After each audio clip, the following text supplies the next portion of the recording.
Late one evening, Ben received a phone call.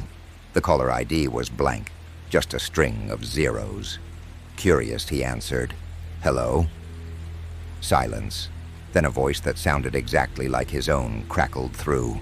"Ben, this is you, from 2 days in the future." The voice sounded strained, panicked. "Don't go outside tonight." Before Ben could respond, the call cut off. He chuckled nervously, brushing it off as a prank. Still, he couldn't shake the unease, so he stayed in, watching TV. Around midnight, police sirens blared down the street, and a chill went down his spine. A car had swerved off the road at the exact corner where he usually walked his dog at that hour. Days passed, and he almost forgot about the call. But then, as he was cooking dinner, his phone rang again. Unknown number. Heart racing, he picked up. "Ben, this is you from next week." The voice on the other end whispered, sounding weaker, more exhausted. "Don't go to the cafe tomorrow morning. Don't trust anyone there." He thought about ignoring it, chalking it up to stress or some prank gone too far. But the next morning, curiosity got the best of him, and he stood outside the cafe, peering in. Inside, he saw a familiar face, an old friend, Michael, who had vanished from Ben's life years ago without a word. Michael looked up, made eye contact, and his expression twisted into something cold, calculating. Ben backed away, remembering the warning. Just as he turned to leave, he noticed a news alert pop up on his phone. Local cafe temporarily shut down due to contamination scare. Had he gone inside, he would have been exposed to something dangerous. As the days went by, the calls became more frequent. Each one brought a new warning from a different version of himself, further into the future, and each warning grew darker, more unsettling. "Ben, in 2 months, they'll come for you." The voice crackled in a hoarse whisper one night. "Hide the letters they send. Don't respond to them." Another time, a voice from years ahead choked out, "They'll follow you wherever you go." "They know what you did, Ben. You need to cover your tracks." Ben's nights became sleepless. He no longer left his apartment and barely even opened his windows. Every noise made him jump. But no matter what he did, the calls kept coming. Each future version of himself sounding more desperate, more afraid. Then one night, he got the final call. "Ben, this is you, 10 years from now." The voice was hollow, as if the speaker was at the edge of the abyss, barely clinging on. "They're here. They've been watching for years.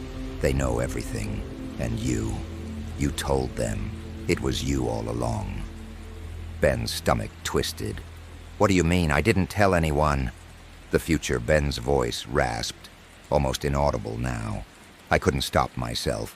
They broke me, and they'll break you too." The line went dead. Trembling, Ben dropped the phone. He felt a surge of panic. He had always believed he could escape the future, that he could outwit whatever shadowy force was pursuing him. But now, it dawned on him that maybe this was the future he couldn't escape. That's when he noticed something strange. A stack of letters on his kitchen counter, all addressed to him, all with return addresses he didn't recognize. He had no memory of ever seeing them before. Shaking, he opened one. The letter was blank, except for a single line scrawled in his own handwriting. "We know, Ben."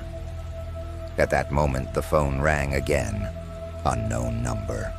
He hesitated, his heart racing, then picked it up, his hand shaking.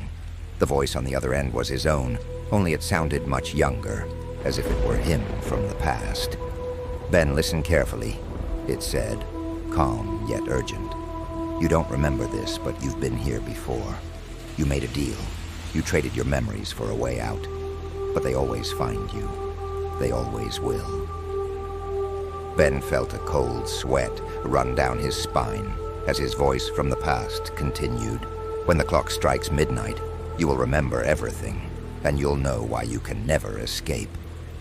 The line went dead. Ben glanced at the clock. 11:58 p.m. As the seconds ticked down, his heart pounded louder. He felt a wave of memories crashing over him, flashes of dark rooms, cryptic symbols, voices whispering secrets he should never have known. He remembered signing something, a contract, trading away his future for a chance to rewrite the past. And then the clock struck midnight. Ben fell to his knees as the memories flooded back. He had tried to change his fate over and over, always making the same mistakes, always running from the same shadows. The calls, the warnings, they were all his own doing. Desperate messages sent in an endless loop, trying to save himself from a fate he could never change. As the darkness closed in around him, Ben heard the phone ring one last time. It was himself from the beginning, saying the words he knew by heart. "Don't go outside tonight.